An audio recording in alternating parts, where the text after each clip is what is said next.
ஓம் சாய்ராம், ஜெய் சாய்ராம். என் அன்பின் சாய் குடும்ப உறவுகளே, என் ஆசையை நீ நிராசையாக்கி விடாதே. என்ன ஆசை என்றுதானே நீ யோசிக்கிறாய்? என் பிள்ளையான உன்னிடம் நான் மனம் திறந்து ஒரு 3 நிமிடம் உன்னிடம் பேசுவதற்காக வந்திருக்கின்றேன். என் ஆசையை நீ நிராசையாக்கி விடாதே குழந்தையே. நான் உன்னை தேடி வந்து கொண்டிருக்கிறேன். நடப்பதையெல்லாம் பார்த்து கொண்டுதான் இருக்கிறேன். இனி நடக்கப் போவதையும் அறிந்துள்ளேன்.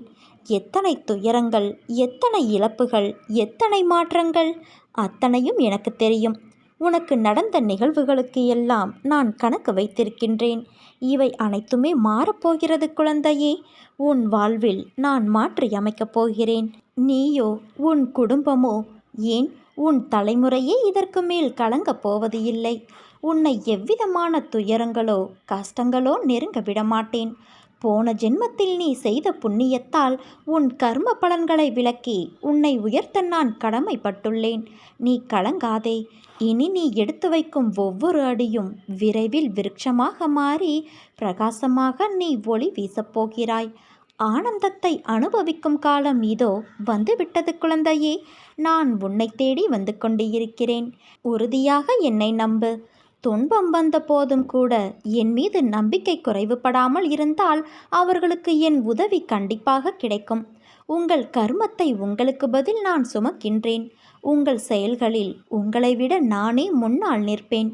நீ விழிப்புணர்வு இன்றி இருந்தாலும் நான் மிகவும் விழிப்போடு உன்னை முன்னின்று நடத்தி வைக்கிறேன்.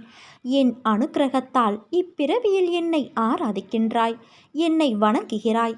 அப்படி என்னை வணங்கும் நேரம் உனக்கு கிடைத்ததே ஒரு யோகம். உன்னை பற்றி உனக்கு எதிராக யாராவது பேசினால் சற்றும் கலங்காது சென்றுவிடு.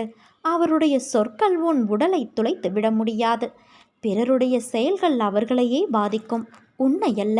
உன்னுடைய செயல்கள் மட்டுமே உன்னை பாதிக்கும். என்னுடைய கதைகள், உபதேசங்கள் இவைகளை கேட்போருக்கு நான் பணிவிடை செய்வேன். செய்வது மட்டுமல்ல, அவர்கள் ஆசைகளையும் பூர்த்தி செய்வேன். என் குணநலன்களை, என் மகிமைகளை, என் லீலைகளை எப்போதும் நினைப்பவர்கள் தாமரை மலர் மீது வண்டு மொய்ப்பது போல அவர்கள் என்னிடமிருந்தே பக்தியை வளர்த்து கொண்டே இருப்பார்கள். உங்கள் கோரிக்கைகளை நிறைவேற்றி உங்கள் பிரார்த்தனை அனைத்திற்கும் பதில் கொடுப்பதற்காகவே நான் அவதரித்து வந்தவன். அதை நீ உணர்ந்து கொள்ள வேண்டும்.